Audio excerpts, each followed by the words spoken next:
नमस्कार दोस्तों, आज हम इंटरनेट पत्रकारिता के बारे में चर्चा करेंगे। एक माध्यम के तौर पर यह तो हुआ इंटरनेट का इस्तेमाल, जिसके फ़ायदों से शायद ही कोई इनकार करे, लेकिन इसे इंटरनेट पत्रकारिता नहीं कहा जा सकता। इंटरनेट पर अखबारों का प्रकाशन या खबरों का आदान प्रदान ही वास्तव में इंटरनेट पत्रकारिता है। इंटरनेट पर यदि हम किसी भी रूप में खबरों, लेखों, चर्चा, परिचर्चाओं, बहसों, फीचर, झलकियों, डायरियों के जरिए से अपने समय की धड़कनों को अगर महसूस करने और दर्ज करने का काम करते हैं तो वही इंटरनेट पत्रकारिता है। आज तमाम प्रमुख अखबार पूरे के पूरे इंटरनेट पर उपलब्ध हैं। कई प्रकाशन समूहों ने, कई निजी कंपनियों ने खुद को इंटरनेट पत्रकारिता से जोड़ लिया है।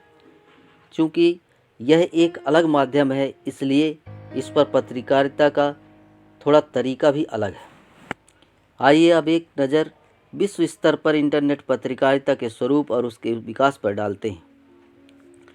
विश्व स्तर पर इस समय इंटरनेट पत्रकारिता का तीसरा दौर चल रहा है।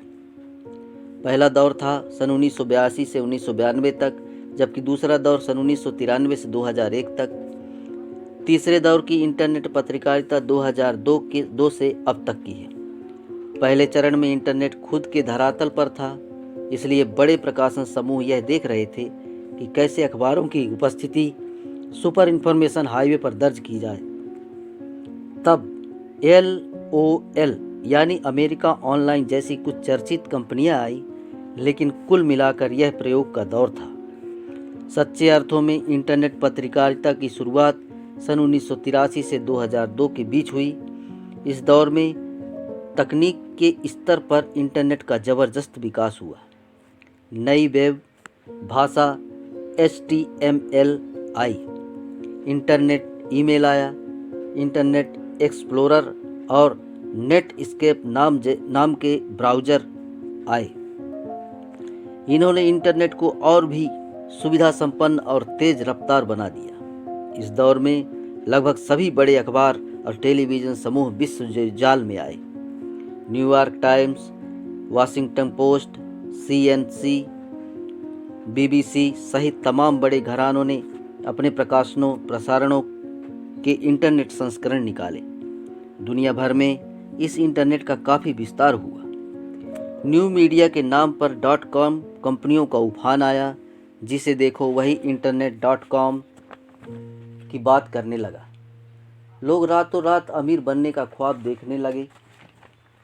इसलिए जितनी तेज़ी के साथ यह उफान आया था, उतनी ही तेज़ी के साथ इसका बुलबुला भी फूट गया। सन 1996 से 2002 के बीच अकेले अमेरिका में ही 5 लाख लोगों को .com की कंपनियों के नौकरी से हाथ धोना पड़ा। विषय सामग्री और पर्याप्त आर्थिक आधार के अभाव में ज़्यादातर .com कंपनियां बंद हो गईं।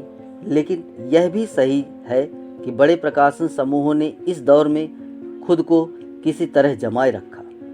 चूँकि जनसंचार के क्षेत्र में सक्रिय लोग यह जानते थे कि और चाहे जो हो, सूचनाओं के आदान प्रदान के माध्यम के तौर पर इंटरनेट का कोई जवाब नहीं है। इसलिए इसकी प्रासंगिकता हमेशा बनी रहेगी। इसलिए कहा जा रहा है कि इंटरनेट पत्रकारिता का 2002 से शुरू हुआ तीसरा दौर सच्चे अर्थों में यही टिकाऊ हो सकता है। इसके आगे का अगले वीडियो में। तब तक के लिए धन्यवाद, नमस्कार।